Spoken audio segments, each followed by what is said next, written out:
मनी मी लागले झुरू, छळणं हे झालं सुरू. असह्य झालं जिन, वाटलं जगू का मरू. एकदा गोठ्यात बोलले मोठ्यात, नका मारू मला धनी, बाळ हे पोटात. तरी ना सोडलं मला,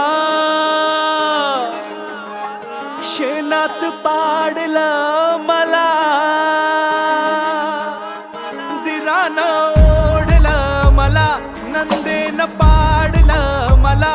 सासून झोडलं मला, कुणी ना सोडलं मला. शेवटी नवऱ्यानं हुंड्या पायी मारलं.